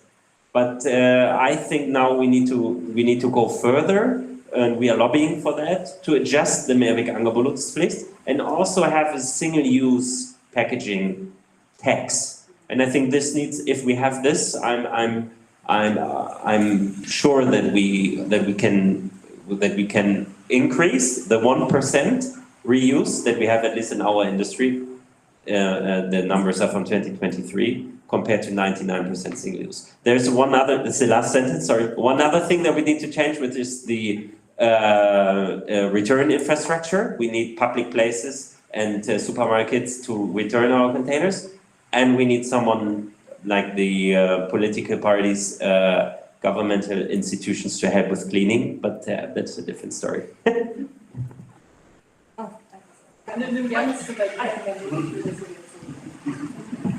Yeah, just to quickly add on that, I mean, it also, I couldn't agree more with everything you said. Just to add one more thing from a startup perspective, really coming from the hardware technology, and that I guess resonates also here. It takes time. It takes quite some time. Imagine how long the plastic industry took to develop their system. Ages, like a lot of years, and they lost, in my point of view, lost a lot of time with comforting themselves that they can just go on like that and do not need to innovate anything. And now we are running, right? I mean, as said earlier, we are doing the best we can, and we have such strong partners. But still, it takes time. Just, for example, to build a plant like that, you need a lot of money. Also, you need people doing it. You need customers, and all that is not done overnight. That is really, yeah, takes time. Yeah. So you're also arguing from a design point of view, like designing the product you're going to produce for for the exact purpose you're going to use it for. And Alexander, you're trying to do the same thing in fostering this transformation of the packaging industry. How did you start? Like, what were your first steps? How did you get into this concept of cradle to cradle? How did you start to implement it? Because I think it's very important that companies talk about that in order for other companies to hear it, to listen to it, and to be able to learn something from people like you. Thank you. It was very interesting. How we came to that. We started with packaging machines for Santa Clauses, Easter rabbits, and surprise eggs, made from aluminum foil. And then we said, we want to be more sustainable. That cannot be all.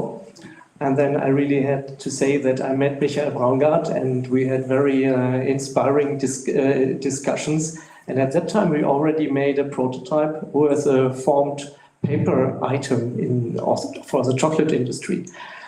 And so we came more and more into the cradle-to-cradle thinking and realized what we have invented there, what chances we have.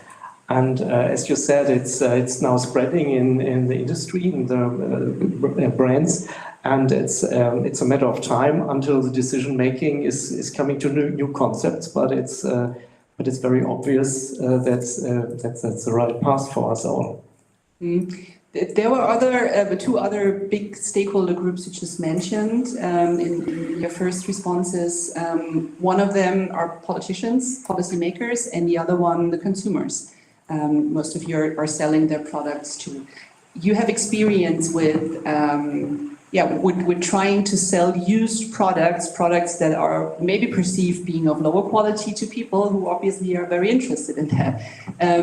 What do you think, Sean? Do we need to foster this mindset that reused, recycled, a circular product is not necessarily a product of lower quality, but has potentially even more positive benefits than a virgin product, so to speak? I think that's a good point. That's all about education. If we think about the 60s and 70s with lead paint, right? We had to educate consumers, not only that, regulators have also said, this is not good. Consumers have also known, this is not good. It's about the messaging. And I think one of the things we can do as manufacturers, producers, retailers, is really communicate that message. Not only is a person doing something good, because when a person feels like they're doing something good, they feel better about themselves, right? So not only are you reducing waste, but you're also contributing to our planet, to our economy, which for some people really resonates, for other people maybe not so much. So how do we incentivize those people? And I can say it's sometimes hard. I'm of the generation, as many of you, where we hear that the world's on fire every day. So obviously that's still not resonating with some people, and it will never resonate with some people because they can bury their heads in the sand. But I think really transforming the quality message is about what you've given to people and having them then respond to other people with what they then have. If it seems of high quality and people are raving about it, such as packaging or reusable containers, then that starts spinning the message, right? It's the same thing with plastic bags, as you mentioned in grocery stores, right? Everyone was like, ugh, why am I bothered? And now we see that it's not only a social thing where people want to feel part of the in-group, but it's also a responsibility thing. It's also feeling good about yourself thing. It's also a realizing that used does not necessarily mean worse thing. Yeah. The other stakeholder group, politicians, policymakers, you already mentioned some points, but focusing on product quality, on product design, and this question maybe is for Ole and Isabel. What do you think, which frameworks do we need in order for you at Vital, for example, not having this problem of not being able to reuse your own resources, your own material? I know that you've been, or Anne has been, the only invitee from a bioeconomy startup in a round of with all the other CEOs from the chemical industry, BASF and so forth, a very traditional industry, not caring about changing their business model. Politics could also be a force to change that. So from your point of view, what are the frameworks we need in order to get to circular design, recyclable design in the plastics industry? Yeah, I think there's a few pretty obvious things that we need to do. One, end fossil subsidies and fossil tax reliefs. How easy is that? We've talked about cost earlier. I mean, why? Cost is not a given thing. It's like a combination of different factors, and taxes are one of them. And still, we are funding, for example, the plastic Abgabe, like the plastic levy on a European level from from consumers' money in Germany. This is not a good thing. And also, I mean, all the regulations, they come from an age where it was a linear economy. So no wonder they are not tailored yet to these new business models and new innovations. How to change that? And that is, I think, the second big problem is that the green economy in general is not so well represented on a political level. We've heard it earlier, even on a regional level, right? And just imagine how that looks like in Brussels or in Berlin. And therefore, I think it's so important what you also do at Cradle to Cradle NGO, and I've heard from you that you're also getting active. We also try to do that, really seize the moment when Anne is invited to the Kanzleramt and really make it a big story also. To make sure that they think of innovative solutions that might come. I mean, in our case, for example, our material, it is a plant material. It is not a plastic technically, but still there is no regulations for this kind of material. So authorities really have a hard time to, for example, I don't know, in all kinds of simple things, to find the right regulation for that, because it's not tailored to innovation.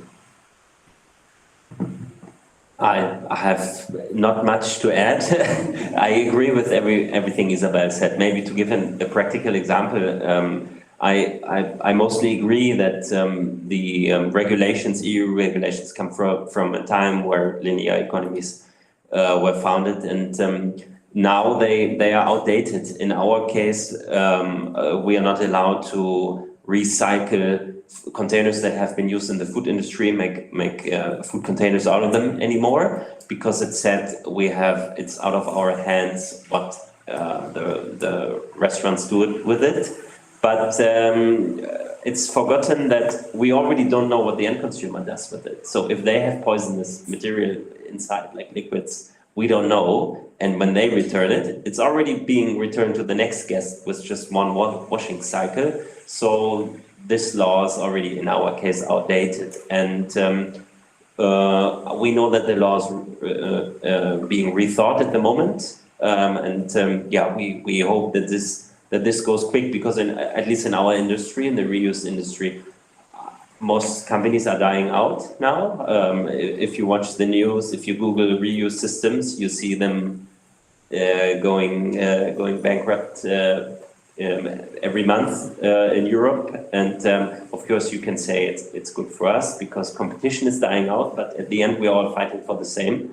And I think this is not a good thing. So we hope that this process can be enhanced and made faster. Thank you very much. Are there any questions in the audience? Tamara, she's a politician. We are not even supposed to stay with you.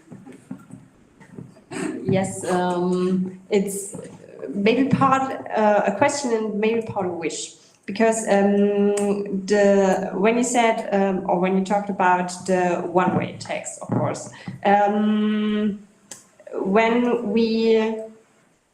first, I am very in favor of those taxes to reduce the trash, of course.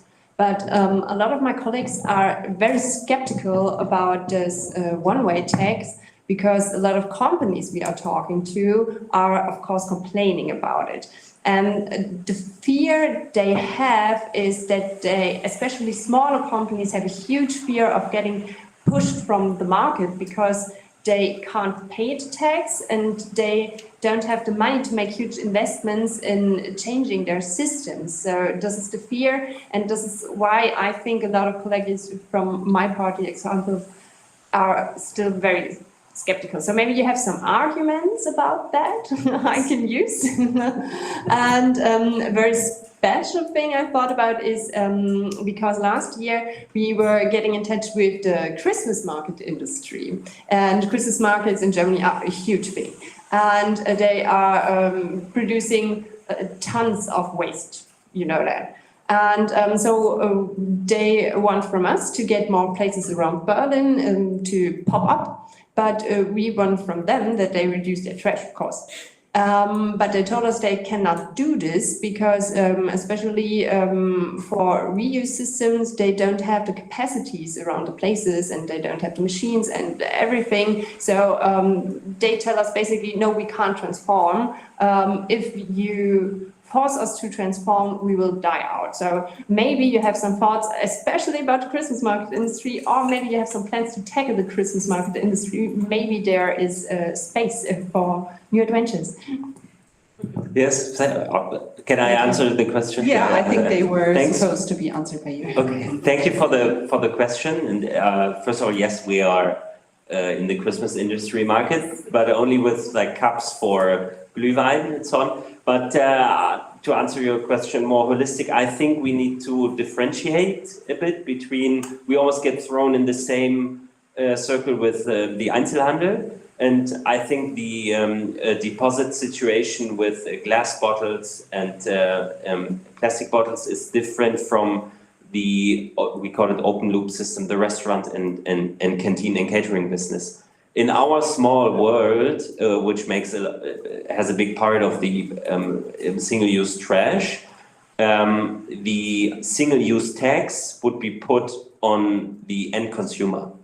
And I think that this is a thing that most people don't like to touch, but we actually have data on that I can share that shows that the restaurants that do already take, there are restaurants that take a single-use tax by themselves because they know how much plastic waste they are producing, and in these restaurants, the reuse statistics, they sometimes multiply by a factor of 10, 15, 20. So, and we are working with the BLE, Bundesanstalt für Landwirtschaft und Ernährung, and IFOI and IOW to publish these numbers. I can send them to you up front, but we will publish that until the end of the year, and it shows that a surcharge for the end consumer is the only measured leverage that increases reuse. And I can share this data, but it only works for the gastronomy, not for in the Einzelhandel. You need a different solution. And I'm not saying that I wanted to mention that I'm not saying the Mehrweg-Angebotspflicht is bad at all, not at all. We just think it needs to be combined with a little surcharge. Maybe one little thing or two little things to add.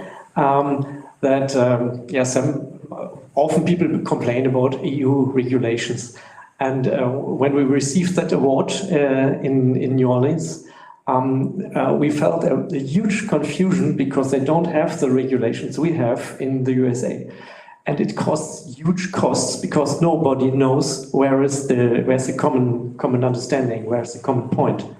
So nobody can act because the regulations in California are completely different to the regulations in Arkansas. And where is the yellow bag in Arkansas? And that's all these insecurity which is existing, and it's amazing, but the European Union is some kind of example in these fields, also in the States, and they're trying to copy it, what we have here. Of course, not exactly. A circular economy in Arkansas may be different than to New York, but that's it. We can be happy that we have these regulations.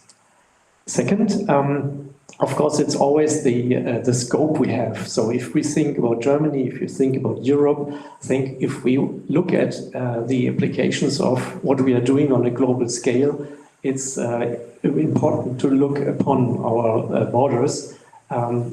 We were talking about these garbage patches in the oceans, and mega brands who produce here export into the world causing problems somewhere else where there is no recycling industry and also no single-use industry. So that's maybe the second idea. I was actually going to add to that, talking about regulation and changing the market. Let's be honest, I'm the main reason we're speaking English here today. So coming from the US, I actually, not wrong, yeah. Yeah, coming from the US, I actually have a bit of insights, especially what has happened to products from a retail perspective. Let's look at what the EU did with chargers, for instance, right? Apple changed their complete packaging because the EU said we had to have a single-use charger. So sometimes these regulations need to actually force the industry that says they can't change to change. And as a consumer, I actually benefit from having one charger. I don't have to look for 10 chargers. I'm not producing more waste. And I don't see any consumers complaining now that they have to use a USB-C. So I think that's one of the things that we lose in mind when a producer or a manufacturer or someone that's been in the industry for a very long time says, oh, we can't because of cost. It's a mix, probably because of cost, but also because of will and determination, right? If there's no incentive to do it, why do it? It's not broke, don't fix it. Yeah, I would totally agree. Tim and our colleague Nora and me, we've been to Brussels at the World Circular Economy Forum, I think 2 months ago. And a guy from the management board of Samsung Electronics actually said the exact same thing. Yeah, it's a very, very competitive regulation. It will cost us money, but at the same time, it's our quality standard for the future, which we will not only apply to products which we sell in the European Union, but for all of our products. And I think also, I agree that's a good development. Time's running away, so I have one last question regarding your goals on Cradle to Cradle. You told us that you're testing biodegradable packaging materials, circular packaging materials. Maybe you can find some closing words regarding that. Alexander, what's your next steps? And the same goes to you. What's next in your Cradle to Cradle journey? So for momox, I can say is that we need all of these panelists here in order to help reach our goals, right? Because we can't do it without their innovation, but also without our consumers also being on board. So one of the goals that we really do want to test again is not just multi-use packaging, but the different mix of packaging, whether it's biodegradable, compostable, Mehrweg.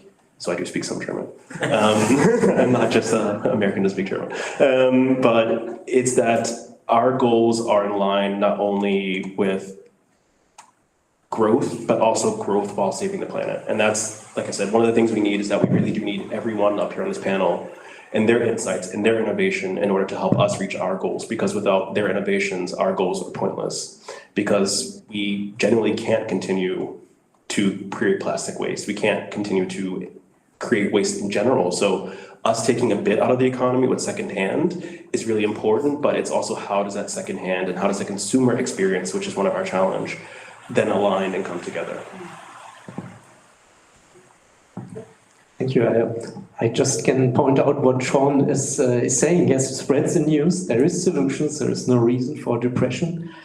And what is our next goal? Of course, we have a solution. So there's lots of solutions we hear. So we are not the only ones who have one. There are several solutions.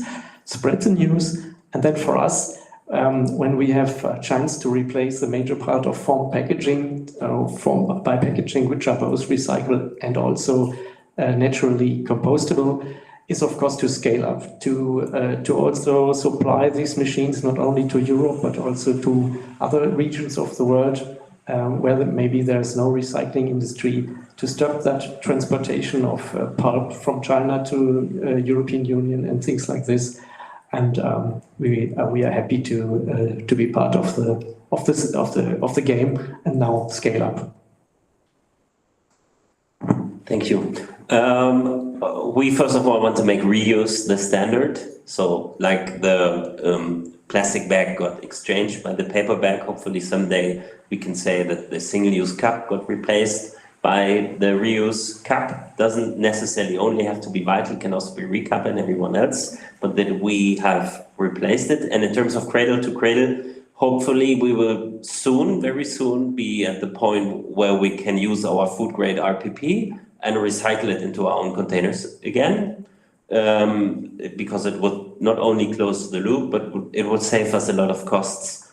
We are selling 1 ton of RPP for a low price, and it costs us more to produce new containers. Would be way more economically viable for us to recycle it. And yeah, that's our goal for this year. Our goal is to become one of the leaders in global biomaterial, newly evolving industry. We are scaling I showed it earlier, we are just about to build our first large-scale production, aiming to really produce this material in large amounts, because every ton of material replaces a ton of plastic that otherwise would not be circulated. And concretely speaking, to cradle, I mean, that is the DNA of this company. And it is, of course, the North Star to also get the product, like our material, cradle to cradle certified, which is already now we are like making first screenings and deciding about our technology. And as soon as the supply chain is in place, this will be one of our goals, of course.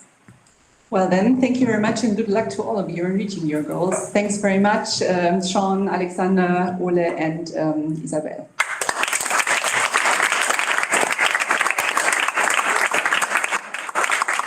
We're going to close this event with a political commentary. You've already heard her, you might have seen her, Tamara Lütke, member of the House of Representatives here in Berlin. It's getting loud. This is Lichtenberg. She's also a spokesperson for the SPD parliamentary group for animal welfare, for consumer protection, for club culture, drugs policy and development policy. All fields very much needed here in Berlin. Tamara, the stage is yours.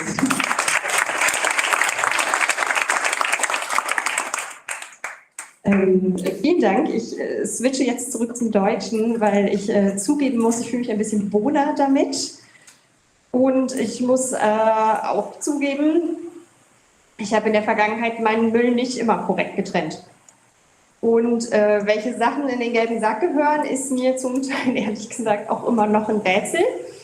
Und wenn ich nicht genau weiß, wohin damit, dann landet eventuell auch mal eine Pommesgabel auf dem Konzert daneben. Deshalb bin ich sehr, sehr dankbar, dass wir heute so viele tolle Expertinnen und Experten hören konnten und uns damit auseinandersetzen, wie man die Welt einfacher und nachhaltiger gleichzeitig machen kann. Hier und heute zeigt sich ja schon, dass Innovation und Pragmatismus sich auf gar keinen Fall ausschließen, im Gegenteil. Neue Technologien können das Leben ja leichter machen und sollten das Leben eigentlich auch leichter machen. Aktuell ist vieles, was wir tun, sowohl kompliziert als auch verschwenderisch. Viele fragen uns in der Politik deshalb völlig zu Recht, muss das eigentlich so sein? Und ich glaube, das Panel hier heute hat sehr, sehr deutlich gezeigt, nein, es muss natürlich nicht so sein. Wir alle können ein Teil davon sein, dass sich was verändert. Und ich bin immer wieder beeindruckt zu erfahren, was alles heutzutage schon möglich ist, welche spannenden Technologien entwickelt werden, schon entwickelt sind. Und da schließt sich relativ nahtlos die nächste Frage auch schon an. Und zwar, warum nutzen wir all das nicht schon längst in einem viel größeren Umfang? Stellen Sie sich also mal vor, Sie sind bei einem Konzert, beispielsweise die Ärzte, auf beispielsweise dem Tempelhofer Feld. Und das Wetter ist top, die Laune ist gut und Sie haben Hunger. Aber macht ja nichts, denn in der Nähe ist der Pommesstand. Und nachdem Sie also fertig sind mit einer richtig leckeren Portion knusprige warme Fritten, werfen Sie die Gabel im Optimalfall in den Müll, aber der wird auch nicht immer getrennt, wissen wir ja. Oder im Worst Case, die Gabel geht auch mal daneben, es fällt einfach unter. Und damit wir alle jetzt aber weiter Fritten essen können, ohne ein schlechtes Gewissen bei einem großartigen Tag auf dem Tempelhofer Feld haben zu müssen und das Konzert der besten Band der Welt einfach genießen können, kommt eben hier die gute Nachricht. Die Pommesgabel lässt sich schon längst aus dem kompostierbaren Material herstellen und das Konzert ist auch schon längst Wirklichkeit geworden. Dank Cradle to Cradle. An der Stelle wirklich großen Dank, dass ihr das möglich gemacht habt. Es war ein ein Geschenk für diese Stadt. Es ist, was Berlin attraktiv macht und deshalb sind wir sehr, sehr froh, dass ihr hier bei uns so aktiv seid. Mit dabei war natürlich nicht nur die Pommesgabel aus dem zirkulierbaren Kunststoff, sondern das ganze Konzept, Tim hat es vorher vorgestellt, war basierend auf Kreislaufwirtschaft. Und weil das so ein enormer Erfolg war, freuen wir uns, dass wir es dieses Jahr nochmal machen können. Und wir haben uns auch darüber ausgetauscht, ganz einfach war das noch nicht. Generell haben es innovative Ideen ja häufig schwer. Ich glaube, einige von den Panelistinnen können da bestimmt auch ein Lied von singen, sich gegen bereits etablierte Systeme durchzusetzen. Wir haben es in der Diskussion gehört, unsere Regulierungen laufen immer noch auf diese linearen Systeme. Und deshalb bin ich froh, dass die Gäste, die wir heute hören durften, diese Pionierarbeit leisten, dass sie den Mut zum Wandel zeigt in Zeiten sich häufender Krisen. Das erleben wir, das haben wir als Politiker jetzt vor allen Dingen in einer immer größeren Intensität. Und deshalb ist das Motto, das ich letzte Woche beim Sommerfest von Cradle to Cradle hören durfte, auch ein ganz, ganz wichtiges. Das Motto ist Kreis statt Krise. Und viel von dem, was wir heute gehört haben, stellt nämlich schon einen ziemlichen Paradigmenwechsel mit dem Umgang mit Kunststoff dar. Dabei ist der eigentlich im Übermaß vorhanden.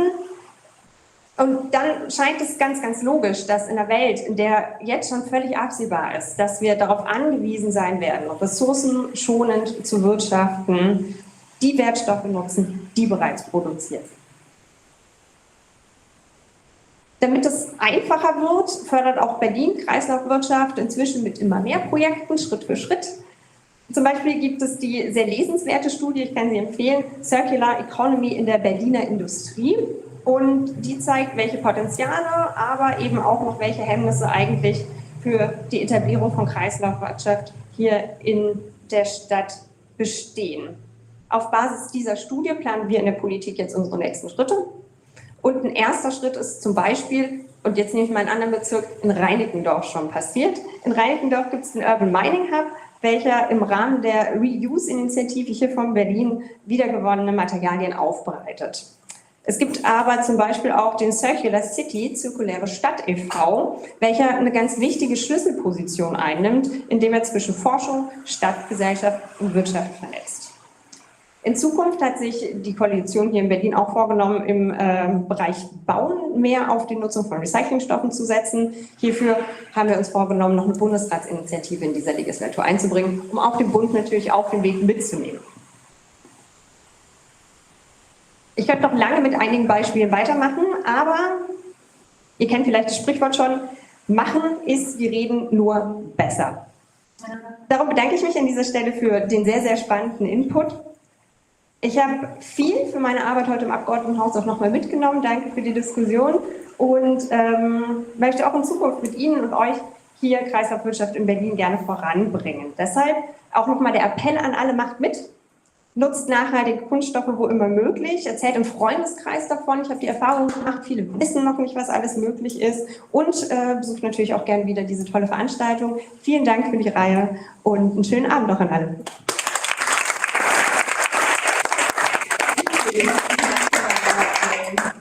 Auch für die Blumen, wir machen das sehr gerne, oder wir haben das sehr gerne gemacht, diese Reihe.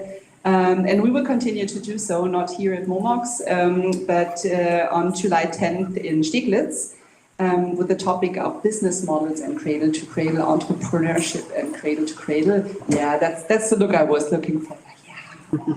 Yeah, it's going to be great. There will be great speakers, such great speakers as we had today. Thank you very much once again for your participation. Thanks for Momox.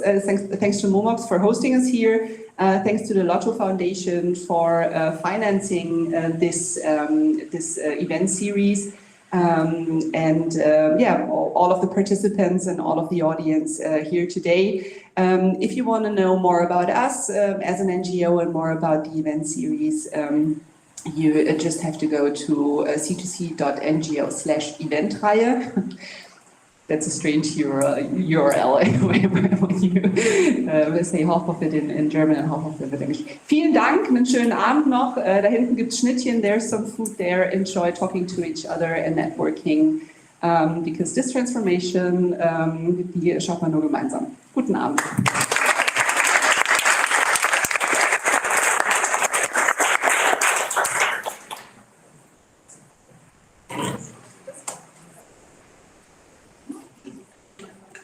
Ich